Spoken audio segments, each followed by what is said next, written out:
I'm joined today by Janae Moss and Beth O'Brien, who are going to help me with our course with our conversation today. And I want to just let you know that it's going to be a very casual conversation. Please, pop in the chat, interrupt us. This is we're all friends here because this is about social connections. So let's just have a lot of fun with it. What I want to do first is I want Janae and Beth to introduce themselves a little bit. And since this is social connections, let's do it upright, shall we? Janae, start us out, and then Beth. And what I'd like you to do is tell us a little bit about you, and then tell us what your best friend would say is the best thing about you. Okay, go ahead, Janae. Oh boy, that's fun. Hi, everybody. I'm excited to be here. If you can turn on your screens, I know I hate when people say that to me. If you can, I love to see your faces. If you can't, I get it. But because this is social connections, it's a good practice for us, right? Let's see, a little bit about me. I love families and I love parenting. That does not mean it's easy, but I do love it. I love being in the mountains. My husband and I have I met him a long time ago, but we've kind of built businesses together and worked in community as we can. But really my heart resides with you all, just with other parents. And yeah, that's about me. And then what would somebody say about me? I think and even in the hardest situations, I find reasons to laugh. Maybe that's not good. Sometimes people don't like it, but I'm able to see the humor in hard things. And sometimes you just have to go there to get through all the craziness of life. So yeah, that's me. Okay, Beth, good to see you, Beth. I haven't seen you forever. I know. Hi, Janae. It's fun hearing from you. I am Beth O'Brien. I have these parts are always weird. I don't know what to say about myself. I think first and foremost, I'm a mother. I'm raising my kiddos. I still call them babies, even though they are grown humans. But I'm raising my babies. I also have the privilege of working as a licensed clinical social worker. And that feels like a dream. Like I sit in what my kids call my therapy throne, in my big velvet chair, and just connect with people all day long. And I can't believe I also get to pay the bills because I do that. So that is kind of those two things, that is all of my time and all of my energy. That's where everything goes, is to my kiddos and my work. In that work, I particularly have a passion for supporting parents. I work with kids, I work with adolescents, and I really particularly love to help moms. So I do a lot of education-based stuff too, some parenting and trauma kind of workshops that help equip people to kind of navigate this parenting gig in a world that's harder than it's ever been in the history of ever. So that is a little bit about me. You don't know what my best friends would say about me. I love, Janae, that you said that you're able to see humor. Yeah, I think my friends appreciate most that I'm funny. You are. I know her. She is funny. So are you. So this is going to be fun today. I'm looking forward to it. Excited to be here. Thank you so much. Beth, excuse me. Beth, in our opening session, I may or may not have outed you as my new best friend, just from the connection we made on the phone in preparation for this. And Janae, we've done a few things together in the past too. Beth has a throne. Wyatt says I'm the queen. Janae's got amazing wall art that feels very royal to me. So it's just going to be a great time.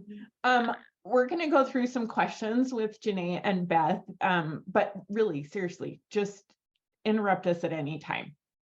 A couple of things that I just want to get us going on, get us thinking about. First of all, I think Janae, Beth, and I all agree that social connections is just almost one of the most obvious protective factors, right? It's just and we all agree it's our favorite too. So good job, whoever picked us to be in this class. But when you think about social connections, there's some things that I want you to consider maybe as we go through this, or, I might just mention it and that's the last we'll say about it. But I want you to think of social connections much more broadly than just a group of friends, although that is a critical part of social connections. It's family, right? It's your core family that lives in the same walls as you. It's your extended family, it's relationships with all of your relatives. It's like what kind of skill set you have to make and keep friends, and how do you healthily move, friendships expand and grow and sometimes shrink and disappear. And do you have the ability to be like, are you resilient through those things? Are you able to make new friends as you need them? Do you have a support network? Do you have a sense of belonging, not only in your group of friends, but in the community where you live, and, in your school where your kids attend, or the school where you're attending, right? Do you know what signs of unhealthy relationships are so that you can subtract yourself from those? And this one I think is interesting. This is one that research has shows it matters to folks. Do you have a sense of spirituality, and how does that connect you? How is that a social connection for you? And, are you able to help others? What does that look like? Do you value your culture and family history and identity? And what do recreational activities look like with the people that you love? Those are just some things I want you to tuck back and think about. And as they prompt you to think of different things, throw it in the chat. Okay, let's start with a question for Beth. Beth, when we talked, you talked about moving to Utah from the Oregon coast.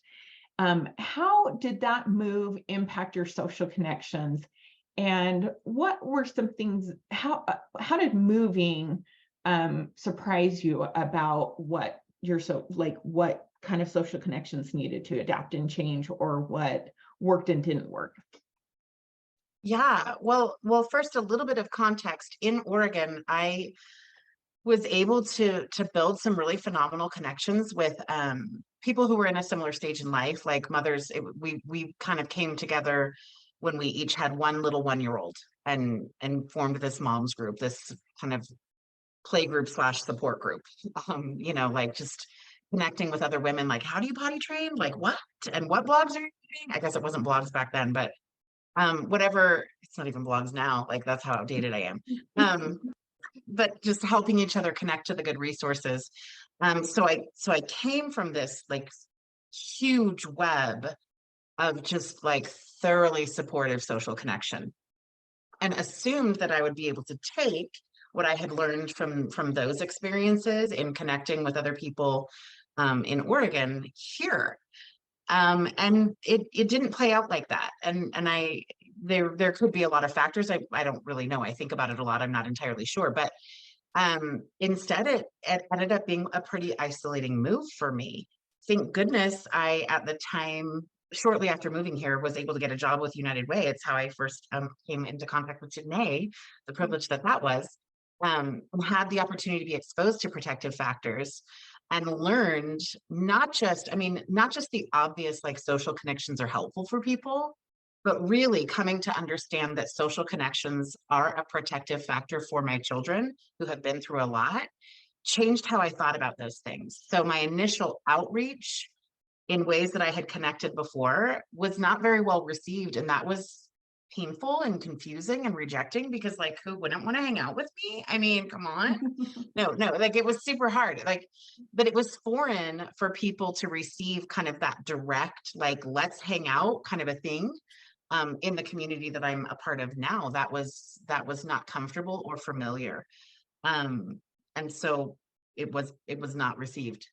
So it was really helpful for me to get exposed to these protective factors, and to not just shy away from some of those painful interactions, those tricky things where people were like, thanks, I don't really want to be friends.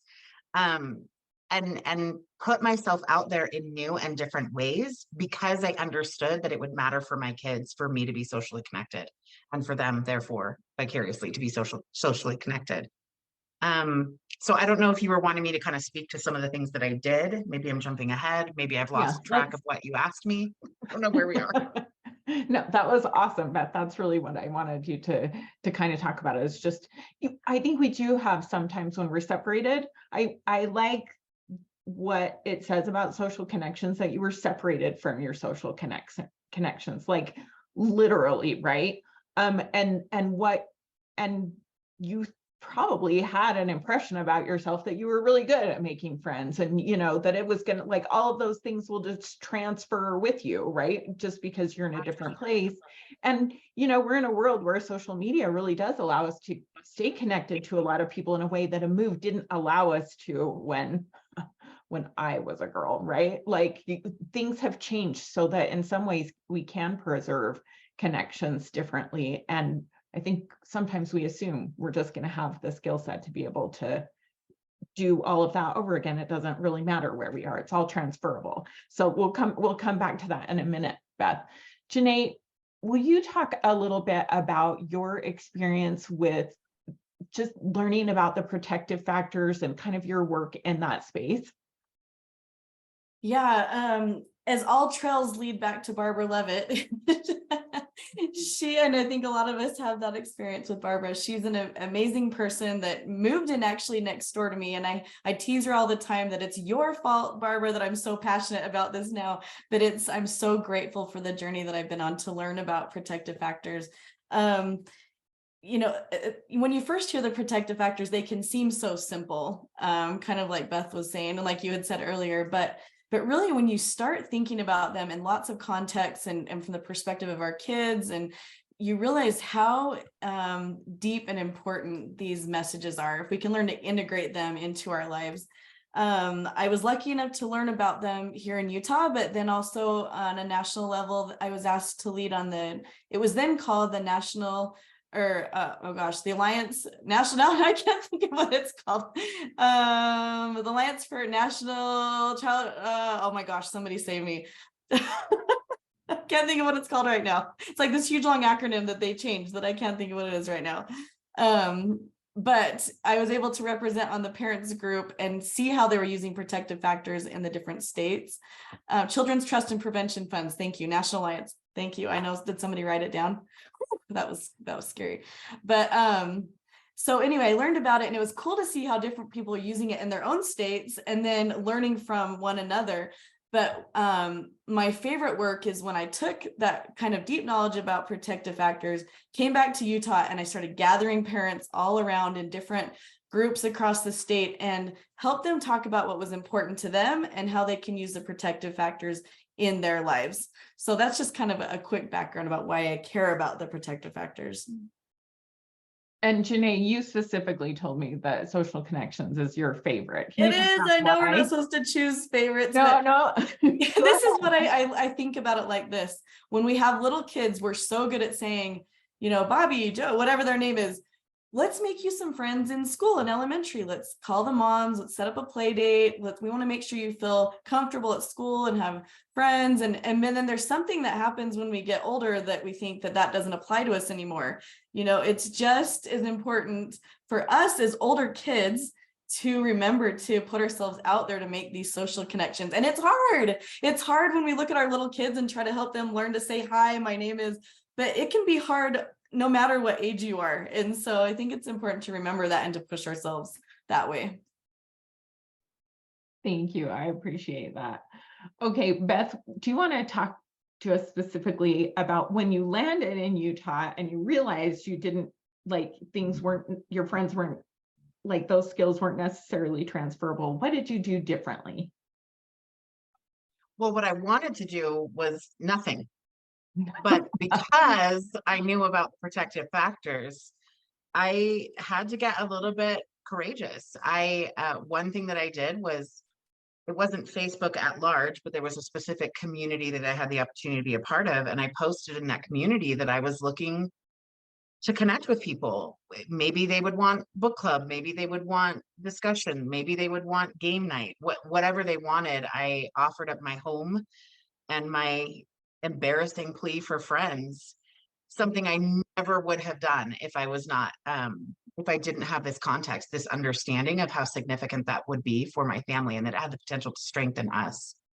And lots of people responded, and of the 3 or 4 things that I listed, different numbers of people responded to each one. So we kind of for several months set up a monthly rotation. Well, it wasn't rotation, it was at my home, but it would be like from 5 to 6 were the book clubbers, and then from 6 to 7 were the like kitty chatters, and then we did game nights till like 10 p.m. I don't remember the breakdown, but I ended up building some very unexpected, and maybe with people that I might not have initially been drawn to. But some really meaningful friendships came of that. And then even once that sort of monthly thing died out, there are still people that initially were part of that are still a meaningful part of my life. And that also appreciated somebody doing that, because as come to find out, especially for the late night talk deepers, there was a similar feeling of kind of isolation. Like, we're a part of this community that's very service oriented, and when you look at it, it seems very connected, but the connection piece is kind of missing.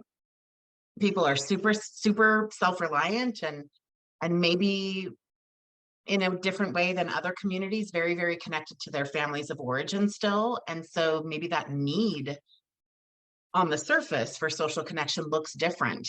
So it was nice to have a lot of like appreciation, and just not that that was the piece, but to find out that people were feeling similarly isolated as I was, and to have someone actually acknowledge it and say, let's do something about this. Again, it was different than what I might have, it was different people than I would have thought. And that was great. So great. That's so cool. Thank you, Beth. I think that's such a compelling part of just like the order of that, right? You had the move, and then you learned about protective factors, and you had to push yourself out of your comfort zone and say, what I've been trying isn't working. And now I understand because of the research how important it is. So I'm going to put myself out there in a totally different, vulnerable way. And I think that, you know, based on what you're, well, okay, like, I don't know about you guys in the room, but I'm like, who doesn't want to be in one of those groups with Beth? Like, oh, sign me up for every single one. Anyway, like the deep talkers, you guys get to start at 11 o'clock and we'll go till whenever. That's hilarious. I think that's fantastic. So I do think that it's so interesting. We do, you know, I think Utah has a unique culture in terms of there's history, right? Folks have been here for generations. They have families close by. And I think that is uniquely helpful, right? Because we talked about all those social connections. It includes family. It includes like extended family. But it can be difficult to break into that when you don't have those already established connections. So I think that's such a good example of how you were able to do that, Beth. And I think it's a good example that this isn't necessarily easy, right? It isn't that you just like, I'm a nice person and therefore friends will fall into my lap as needed, right? Okay, Janae, talk a little bit about what I like that both of you had talked to me about how you kind of, you, Janae, had worked with families specifically, and you would kind of set up an artificial environment for parents to get to know other parents. Can you talk a little bit about that? Yeah, and just to back up for just a second, I love at my family's house that it's very common to show up to Thanksgiving dinner or even Christmas and meet people I've never met before. We can put it on ourselves to meet other people, but can we be the kind of people that opens up our home so that other people feel comfortable with us? Anyway, just some thoughts about what we were just talking about. But then, okay, so with families, yeah, so I had gone I was helping Barbara set up Help Me Grow in Utah when she was kind of bringing everything here. And she kept saying, nothing's going to change unless there's a grassroots parenting movement where parents just stand up, learn to speak up for themselves, and we can support them in doing that. And I said, yeah, I always was like, yeah, you're right. I agree with you. And then I realized like, oh, like, is Barbara talking to me?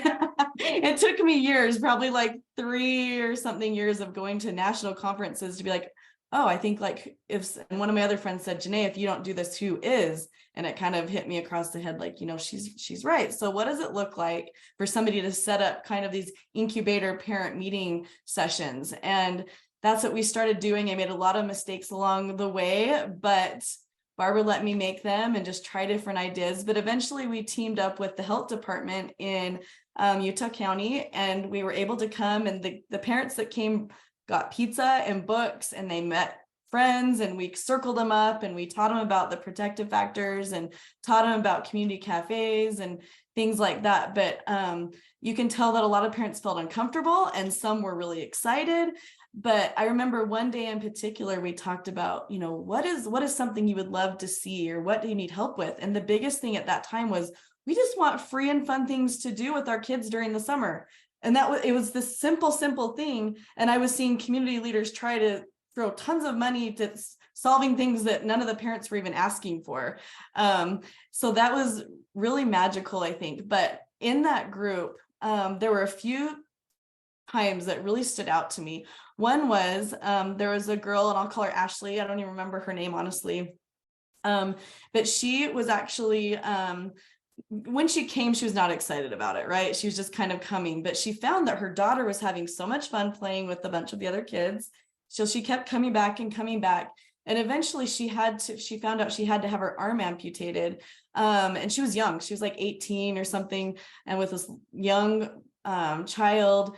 But what was so cool is that even though these weren't friendships from high school or whatever, this group of people that didn't know each other really surrounded her and helped her through that time, and brought dinners and helped with her daughter and everything. And it was so beautiful that by that time, she was so grateful and happy to feel supported and comfortable in a room full of people that first were total strangers.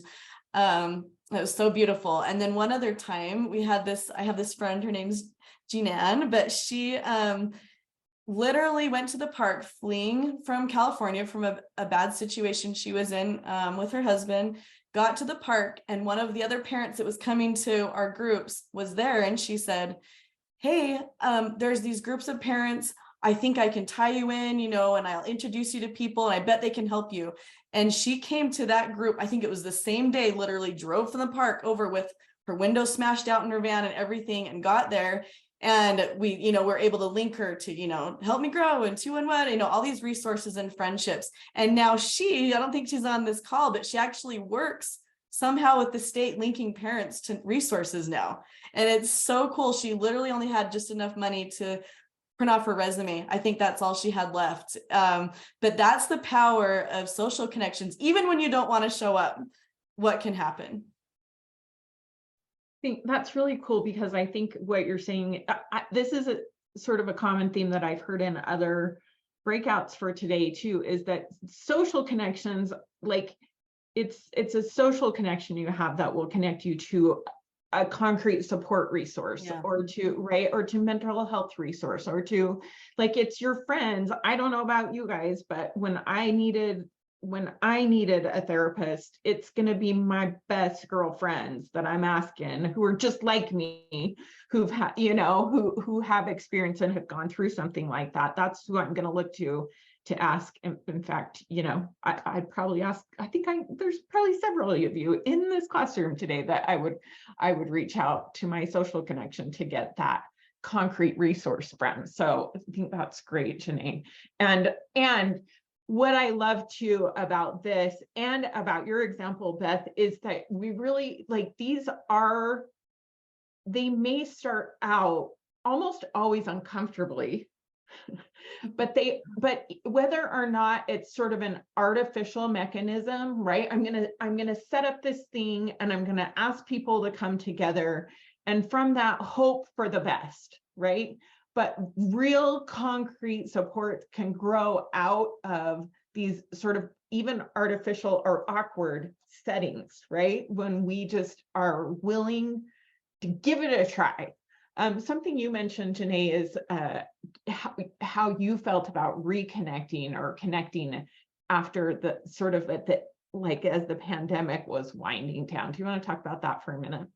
Yeah, I'm a naturally social person, and I'm a yellow personality, and social connections, it's my thing. But after being, kind of pulling way back, I shut down. I got off of all different boards and things that I had promised I would be to, and we just stopped being with people, and I pulled back, and it was great because I could focus really, with my family and not be distracted. But then when the world opened back up and it was time to step back in, I really have to push myself, and I am not that kind of person. And I think if I'm naturally a social person and I still have to push myself to get out there again, I feel for the people that naturally don't want to do that in the first place, or it's not comfortable for them. And so I think, I guess I'm more asking a question of us. I don't have all the answers, but how can we challenge ourselves to push past those uncomfortable steps to get to a place where we have more social connections? And how can we make it more comfortable for other people to do the same thing, knowing that, in the long run, it will benefit everybody? Yeah, that's pretty much it. So great. And I totally agree. I think in some ways I'm still coming out of. Oh, absolutely. Right? But I do remember there was in the middle of when we were really isolated, there was just this 2-week period where I was really mourning just having conversation with strangers, right? I just really missed strangers because that wasn't happening. Anyway, so thank goodness we are out of that. Beth, can you talk a little bit about, you kind of said some things to me on our call that you value not only the deeper connections relationships that grow into a deeper connection, but also some of those shallow relationships really serve us well too. Can you talk a little bit about that?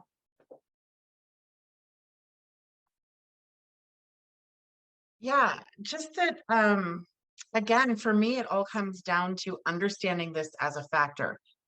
I keep saying that because what it means to me is not just hey, I learned this cool thing, or the science says this thing. It means it's my responsibility. As a mother, it's my responsibility to create these protective factors for my family. And I really appreciated having that sort of clear directive of where to kind of focus some of my parenting efforts, because it's a never-ending list and it's a tough job, but being able to know this is going to make a difference for my family made me look at it differently. And so because I was looking at that differently and feeling a kind of ownership and an empowerment to begin creating those things in my life, it just comes back to the story that I mentioned before. I became willing to be receptive to new and different ways of connecting with people than maybe what kind of is my favorite sweet spot of relating to people.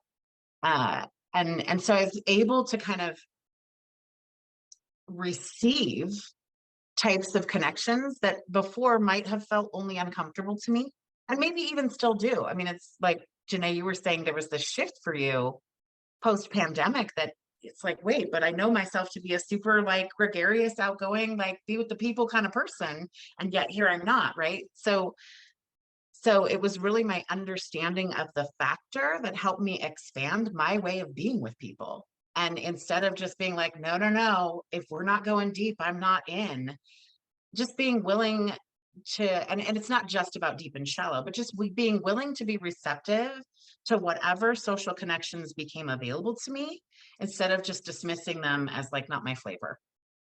And I don't know that I would have, I don't know. That's uncomfy. Meeting people is hard. And I don't know that I would have done that or been willing to kind of receive what was available, or recognize that there's value in lots of different ways of interacting with people, if I wasn't trying to be intentional in creating this as a pillar for my family.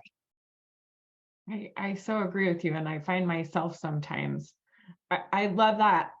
I love that idea because sometimes you don't want to.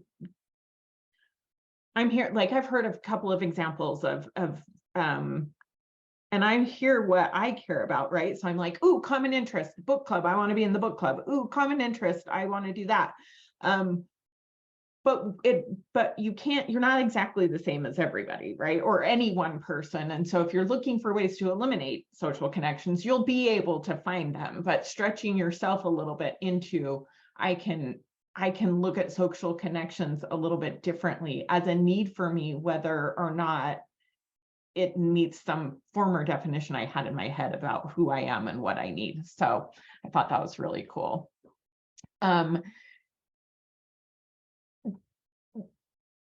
Janae, can you talk a little bit about just some places, like physical spaces that you've been able to build social connections, either for you or for your kids?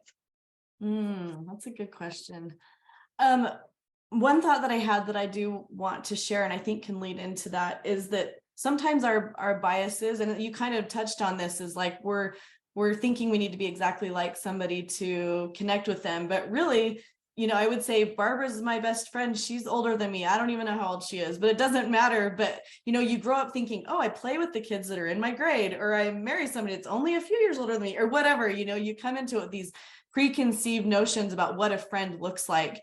And it's so beautiful to set aside natural biases and go, okay, like I love to have friends that have different culture than me. I love to have friends that, my husband one day said, what friend are you talking about? I said, oh, the one with blue hair. And he said, you have 3 friends with blue hair. It's just kind of like, I love to meet all different people that have all different backgrounds. And that's beautiful. Those are the most enriching friendships, because we get to learn more about ourselves. It challenges us to look at life differently. But okay, so where to meet friends? I think we talked about this a little bit. When my kids were younger and we had just lost our business, and I needed help with food stamps and lots of things like that just to get by, sometimes the only place I could get out and go was like soccer practice. And I remember one of my best friends now was coming across the field, pulling a little trailer with like 3 kids in tow, bouncing along the way. And she just looked ragged, right? She was tired. She was worn out, but I just laughed inside and I went, that's my friend, like I like her already. She's just hitting it. She's tired. I feel the same way. And so I consciously tried to find, moms of other kids that were in the same places that I was going to be anyway, because I wasn't going to go party on Friday nights at the club, even though I'd love to go dancing, but it's like, that's not my world. I need to look for parents that are kind of already where I am, maybe parents of the kids that my kids want to play with, and then just going from there. But that can really be anywhere. But I think it's the most enriching when they're kind of in the places you already go because it works. But having said that, I had to really push myself to go to like library reading time during that time when we were in extreme duress in our family. I didn't want to go anywhere or see anyone. So getting myself to get out there, it's a choice, first of all. And then just trying to take my guards down and not take myself too seriously, to look up from, now it's your phone and it used to be, but look up and really connect with the people around you. It can be grocery lines, it can be kids' lessons, it can be anywhere. There's people are more like us than they are different. Yeah. Along those same lines, Beth, can you talk a little bit? You have a euphemism for it's called your 3 a.m. list. Tell us about that and what that means. Yeah, again, I was super grateful to be with United Way in a position to get to go in and support moms who had just had babies. I don't know that I would have kind of made this concrete for myself without that opportunity, but in talking to new moms, trying to get them good information and trying to kind of convey the significance of making sure that they build connections as moms and don't become isolated. So that's such a huge contributor to postpartum challenges. I taught about this thing that I now call the 3 a.m. list. And this is something that I use regularly in my personal life. I tell everyone about it. I tell my kids about it, and I tell my clients about it now as a therapist. So this 3 a.m. list, what I would do in those settings was kind of describe for new moms, this is a lot of times first baby moms, that you're going to have 3 a.m. moments. And one example of how a 3 a.m. moment might look is you're going to have some vomit in your hair, possibly some feces somewhere else. It's going to be like 3 days into no sleep at all. You're going to be exhausted, and you're going to be trying to tend to a child with a fever who cannot be consoled.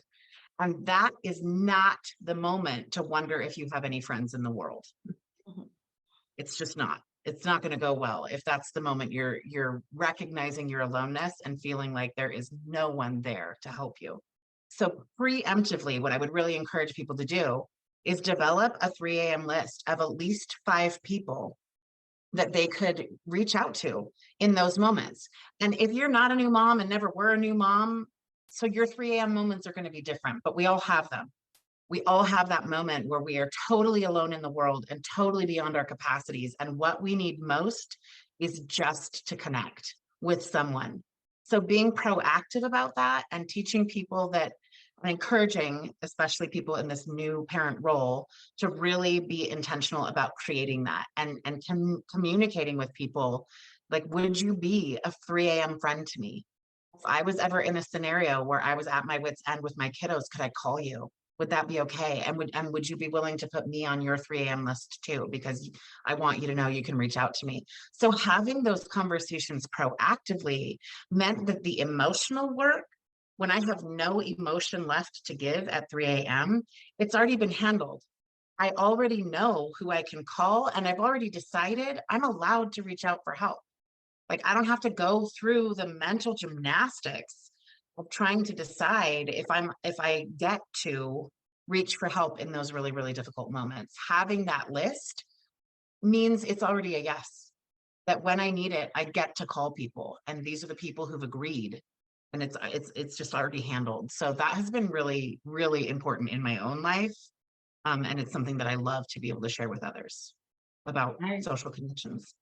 I love it too. How many people do you have, Beth, on your 3 a.m. list currently? On my 3 a.m. list, 1, 2, 3, 4, 5, probably 7 right now. There's like 7 people in my life that I know I could call tonight if I needed. Nice. Okay, well, we're going to Dr. David Schramm it for a minute, and I'm going to have you get out a piece of paper and a pen right now and write down who are the people on your 3 a.m. list, and do they know that they are on it? And if they don't, you know, you could take a minute right now to text them, or you can call them after this is over. Oh, please, who am I talking to? People don't call each other anymore. Text them. Yep. Get on their DMs, right? But make sure that folks know that they are, like, you consider them your person. I think the amount of love that communicates to someone too, that you're special to me and I rely on you, and I'm going to rely on you on that in that way, if it's okay with you. It also offers an opportunity for someone to build, you know, to state a boundary. If they're like, I don't have the capacity for that right now, but I'd love to be your 11 o'clock in the evening friend. I could go till 8 o'clock at night, but after that, you're gonna have to call someone else, right? So I think, let's think about that. I love that 3 a.m. list so much. And if it's hard for you to come up with who those people are or should be, maybe that's an invitation to push into some of these artificial ways of making friends so that you can get a deeper bench. So, okay. Do we have our list? Does everybody, have you been thinking about it? Do you have some folks in mind? Okay. All right. Let's see. How do you think that social connections have helped you when things are hard? Janae, you've already mentioned maybe some personal stressors that your family went through. How have your social connections really stepped up when things were difficult for you? Yeah, one thing I've had to learn about social connections is it's so easy for me to want to serve other people or be that 3 a.m. friend, but I'm not as good at receiving. And so something I've thought about lately, especially the past few years when I've had some kind of health challenges, is I'm like, how is it fair for me to be such this great person that wants to serve, but I retreat and I cover up when I need to have my social connections serve me? I don't know if you've ever heard that quote by Brene Brown, and I'll hack it all up, I'm sure, but you know, she says basically, if you can serve, but you shut others down when they want to serve you, you're actually judging them when you're serving them. And when I heard that hurt. I mean, of course, that's not my intention, but it's somehow like, I can help you, but you can't help me. So that's where my brain went when you asked about social connections and how they serve me is that I am more conscious about letting other people be my social connection that I want to be for them. Then I'll take it one step further with my kids. It's helped me, knowing about social connections has helped me help them be able to show up in a world that is decreasing. I think in our natural caring systems and going more to, texting or, all these other tools that they connect, but not the actual face-to-face. And because it's important to me and I understand the value, I will push my kids and say, we're checking into this place. Jordan, will you go up and ask them this question? And no, I can't do that. And it freaks them out, but I make sure to help them practice what social connections looks like, because eventually I'm not going to be there. And 5 of my 7 kids have moved out of my house. And I've been able to see the process of learning to have social connections and being vulnerable, but then I watch them be able to take that into their adult life. So that's another way I would say it affects me. That's awesome. And I put the quote, that was something that I thought of was social connections. I'm not this fast on the Googling. I actually had this quote all ready to go. But if you look at the Thank chat, you. Yeah, thanks for sharing that. From Brene Brown, and so resonates with me too. When we identify as someone who would of course I would help in a time that things were hard for you. Of course I would, but then I can't receive that help myself, or then you aren't freely, when you attach that kind of value that you shouldn't need help, but you're okay to help someone else, then you're placing judgment where it shouldn't be on that, and you're not giving as freely as you could. So I think that's awesome. Beth, did you want to also weigh in? Sure. My thoughts went to, so in my role as a therapist, I have a specific trauma certification. So I define myself as a trauma and attachment specific therapist. Those are my specialties. And with that umbrella, this is relevant to social connections, because my working definition, the first part of my understanding and what I teach others about an understanding of trauma, is that it's a disruption in caregiving. Mm-hmm. Any traumatic experience that you can think of when you hear the word trauma, whether that's natural disaster, car accident, abuse, neglect, whatever it is, the thing itself is not the thing that completely rewires all the systems within us and the core beliefs and the way our brains work and all of that. It's not having warm, responsive, loving caregiving to help us organize and make sense of what we went through. So with that understanding that trauma is a disruption in caregiving, this protective factor of social connections takes on even more significance, because really there is no way getting around the hard. We're all going to experience traumatic events in our lives in one flavor or another. It is going to happen.